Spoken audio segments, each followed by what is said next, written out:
ग्वालियर के CP colony की एक घटना के बारे में मैं आपसे चर्चा करना हूं। अभी 2 दिन पूर्व, मैं समझता हूं कल का ही जो समय था जिस दिन एफआईआर हुई है, परसों के लगभग की बात है कि एक महिला के पास कॉल आता है जिसमें एक व्यक्ति बताता है कि मैं मुंबई क्राइम ब्रांच से बात कर रहा हूँ। मेरा सोचती है भाई मुंबई क्राइम ब्रांच से मेरा क्या लेना। तो वो बोलती हैं कि जी बताइए। तो बोलती हैं कि आपके विरुद्ध में बहुत सारी एफआईआर है, लगभग 24 एफआईआर मुंबई क्राइम ब्रांच ने की है। बोले भाई मैंने ऐसा क्या किया है, मैं तो एक रिटायर्ड पर्सन हूँ। और मैं आपको जानकारी के लिए बता दूं कि वो महिला रिटायर्ड सेवानिवृत्त शिक्षिका हैं, जो कि उनके जो बच्चे हैं वो यूएस और कहीं बाहर भी सेटल्ड हैं और वो अपना जीवन यहाँ सीपी कॉलोनी में रहकर के व्यतीत कर रही हैं। वो बोलती हैं कि भाई मुझे क्राइम ब्रांच से क्या लेना देना, मेरा क्या लेना देना और मुझसे क्या काम है, आप मुझे क्यों कॉल किया है। बताते हैं कि आपके खाते में इतने इतने पैसे हैं और आपके विरुद्ध में इस तरह की मनी लॉन्ड्रिंग से लेकर के अन्य कई तरह की एफआईआर की गई हैं। महिला को इतना दबाव दिया जाता है कि उनकी सोचने समझने की शक्ति खत्म हो जाती है। ये ठग करने वाले लोग जो एक्सपर्ट्स हैं, वो जिस व्यक्ति से ठगी करते हैं उसके माइंड को मैं समझता हूँ हिप्नोटाइज करने की जैसे तरीके की कोई टेक्निक होगी, उसका वो उपयोग करते हैं। वो इतने जिसके साथ ठगी हुई होती है वो इतने सप्रेस्ड हो जाते हैं, इतने दबाव में आ जाते हैं कि वो उनके अकॉर्डिंग ही काम करने लगते हैं। तो बोलिए, उन्होंने बताया जी बताइए एफआईआर तो मुझे क्या करना होगा। बोलिए आपकी ऑनलाइन एफआईआर हुई है और ऑनलाइन हम आपको जमानत देंगे।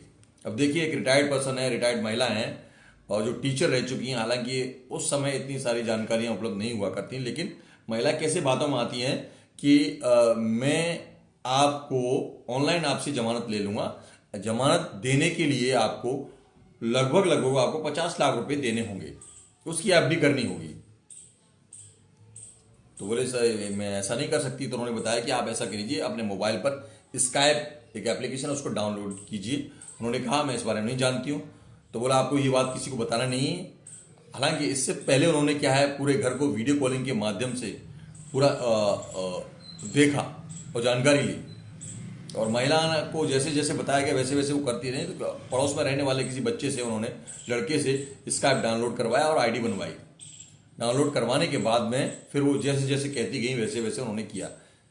जब उन्होंने थोड़ी सी लेतलाली करने की कोशिश की तो उन्होंने बताया कि आपका दामाद बॉम्बे में रहता है, आपकी बेटी रहती है, तुरंत आपके दामाद को उठा लिया जाएगा यदि आपने हमारे अकॉर्डिंग काम नहीं किया, हमारी बात नहीं मानी। तो वो महिला कैनरा बैंक में जाती हैं, उनका अकाउंट में समझता हूँ कैनरा बैंक में था, और जाती हैं और वहाँ पर अपनी 48 लाख रुपए की एफडी को तोड़वा लेती हैं और संबंधित जो दिए हुए खाते हैं उनमें आरटीजीएस के माध्यम से उस अमाउंट को ट्रांसफर कर देती है ना कमाल की दिलचस्प बात है कि कोई व्यक्ति जैसे बोलता है वैसे वैसे कोई काम करता है। इसका तात्पर्य यह है कि जैसे किसी ने उनको वशीभूत कर लिया हो, हिप्नोटाइज कर लिया हो।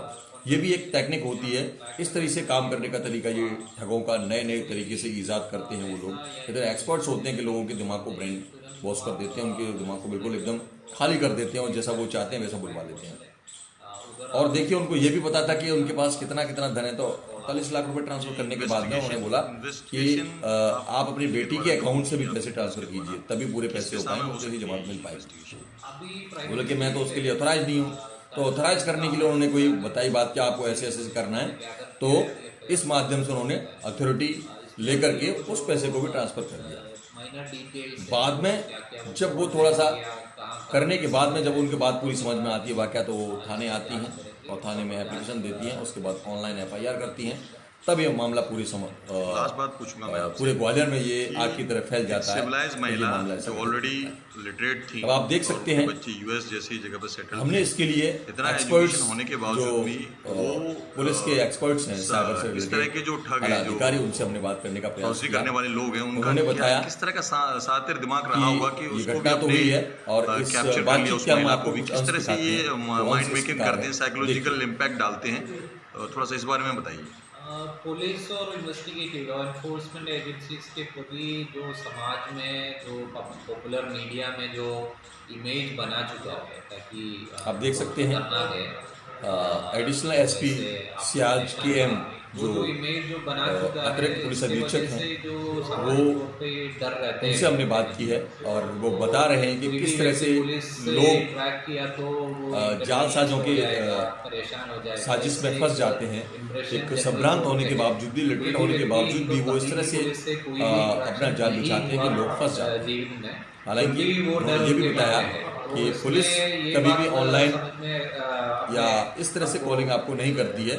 जो भी होता है होना चाहिए कि व्यक्तिगत रूप से वहां पहुंच करके तामील या कोई भी नीति एफआईआर आपको संबंधित मदद के लिए बना चुका उठाई है, जाती है। आपके तो सेवा कभी के भी लिए स्काइप या व्हाट्सएप या किसी के माध्यम से वो पुलिस का कोई भी मामला हो तो उसको इस तरह से आरोपी के विरुद्ध या किसी व्यक्ति के विरुद्ध में वो तामील दे करके फिजिकली तब वो काम किया जाता है, ऐसा कभी भी नहीं होता है। और वो अपने बातों में केएम सियाज जो एडिशनल एसपी हैं वो कह रहे हैं कि हम ये अपील भी करना चाहते हैं आम जन से कि भाई कभी भी इस तरह की कोई कॉलिंग्स आती है, कोई कॉल आता है व्हाट्सएप कॉलिंग से लेकर के किसी तरह फेसबुक, व्हाट्सएप, इंस्टा, टिंडर कहीं से भी, तो अटेंड भी ना करें और अटेंड कर भी लेते हैं तो आप तुरंत आकर के उनकी बातों में ना आकर के आप तुरंत आकर के पुलिस थाने को इन्फॉर्म करें ताकि इफेक्टिवली कार्रवाई की जाए। नमस्कार दोस्तों, मैं हूं सुरेंद्र सिंह, आप देख रहे हैं इंडिया रिपोर्टर 24 और आप इस वीडियो को ज़्यादा से ज़्यादा शेयर कीजिए। शेयर इसलिए कीजिए ताकि लोगों के दिमाग में ये अवेयरनेस फैल सके, लोगों के अंदर जागरूकता आए, लोग समझ सकें कि वास्तविकता में इस तरह से कभी भी कोई व्यक्ति अगर पुलिस बनकर के या क्राइम ब्रांच बनकर या इंटेलिजेंस या कुछ भी बनकर के आपको कॉल करता है तो आप उससे प्रभावित ना हो और तुरंत संबंधित थाने को आप सूचना दें। नमस्कार, जय हिंद, धन्यवाद।